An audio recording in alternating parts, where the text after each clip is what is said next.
17 kabanata. Pagkasabi ni Jesus ng mga pananalitang ito, tumingala siya sa langit at kaniyang sinabi, Ama, dumating na ang oras. Parangalan mo na ang iyong anak upang maparangalan kanya. Sapagkat binigyan mo ko ng kapangyarihan sa sangkatauhan upang bigyan ko ng buhay na walang hanggan ang lahat ng ibinigay mo sa kanya. Ito ang buhay na walang hanggan.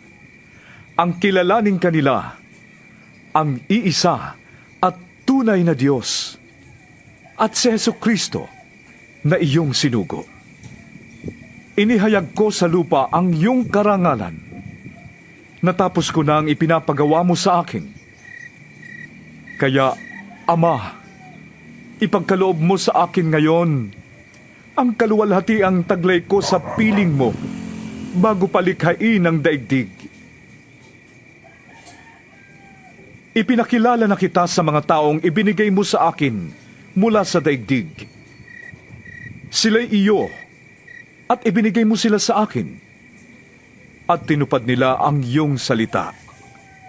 Alam na nila na ang lahat ng ibinigay mo sa akin ay mula sa iyo, sapagkat itinuro ko sa kanila ang mga aral na ibinigay mo sa akin at tinanggap naman nila.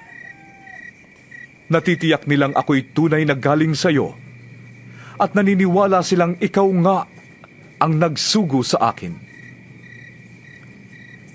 Idinadalangin ko sila. Hindi ang sanlibutang ito ang idinadalangin ko, kundi ang lahat ng ibinigay mo sa akin, sapagkat sila'y sa iyo. Ang lahat ng akin ay iyo, at ang lahat ng iyo ay akin, at napaparangalan ako sa pamamagitan nila. At ngayon, ako'y papunta na sa iyo. Lilisanin ko na ang daigdig na ito, ngunit sila'y nasa daigdig pa. Amang banal, ingatan mo sila sa pamamagitan ng kapangyarihan ng iyong pangalan.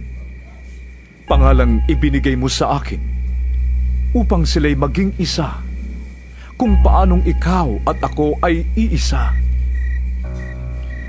Habang kasama nila ako, iningatan ko sila sa pamamagitan ng kapangyarihan ng iyong pangalan, ang pangalang ibinigay mo sa akin.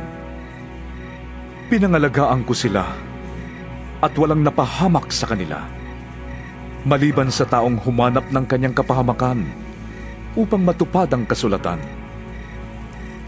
Ngunit ngayon, ako'y papunta na sa iyo, at sinasabi ko ito habang ako'y nasa daigdig pa, upang mapuspos sila ng aking kagalakan.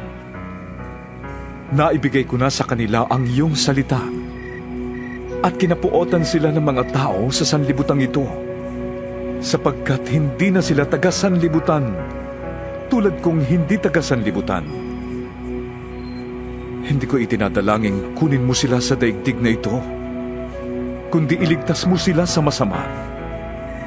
Hindi sila taga-sanlibutan gaya ko, na hindi rin taga-sanlibutan. Ilaan mo sila para sa iyo sa pamamagitan ng katotohanan. Ang salita mo'y katotohanan. Kung paanong sinugo mo ako sa sanlibutan, gayon din naman, sinusugo ko sila sa sanlibutan. At alang-alang sa kanila'y iniukol ko sa iyo ang aking 16 sarili, na kabanata. upang maiukol din nila ang Sinasabi ko kanilang ito sa sarili inyo, sa iyo, upang huwag sa kayong pamamagitan mawalan ng pananalig ng sa katotohanan. akin. Hindi lamang sila sa mga dinadalangin ko, kundi pati ang mga mananalig sa akin, na ang sinumang pumatay Dahil sa sa inyo pahayag ng ay aking mga mag-aakalang tagasunod. naglilingkod siya sa Diyos. Ama, Gagawin nila ito sapagkat maging isa hindi nawa nila silang ako lahat, kilala, ni ang Ama. kung paanong ikaw Ngunit sinabi ko ito ay nasa sa inyo, akin, upang at ako'y nasa iyo. nangyari na. Ayun din naman, ninyo na sinabi ko maging nito sa isa inyo. nawa sila sa atin upang ang Hindi mga ko ito tao sa sinabi sa daigdig inyo noong una, ay maniwala na sapagkat ikaw kasama pa ang ninyo. nagsugo sa akin. Ngunit ngayon pupunta na ako sa Ibinigay ko nagsugo na sa kanila ang akin. karangalan At wala ibinigay isa mo man sa sa akin inyo ang nagtatanong kung saan ako upang sila'y pupunta. ganap na maging isa. Ngayon namang sinabi Gaya ko na ng sa inyo, ikaw at ako labis kayong nalungkot. ay iisa. Ngunit dapat ninyong Ako'y malaman ang nasa kanila. katotohanan. At ang ikaw pag-alis ay ko'y nasa akin sa ikabubuti upang ninyo, lubusan silang sapagkat maging hindi isa. paparito sa inyo ang patnubay At sa kung gayon, hindi ako aalis. Makikilala ng mga tao sa Ngunit kung daigdig umalis ako, na sinusubo susubuin ko ko siya sa at sila'y inyo. minamahal mo. Pagdating Katulad niya, ng pagmamahal ay mo sa kanyang akin. patutunayan sa mga taga-sanlibutan Ama, na mali ang sila ay ibinigay mo sa pagkakilala akin. nila tungkol sa kasalanan At nais kong makasama tungkol sila sa pagiging kinaroroonan ko at tungkol sa upang hatol ng Diyos. makita nila ang karangalang bigay Mali mo sila sa akin. tungkol sa kasalanan Sapagkat minahal mo na hindi ako sila nananalig bago sa pa akin. nilikha ang daigdig. Makatarungang Ama, hindi ka nakikilala ng mga tao sa daigdig.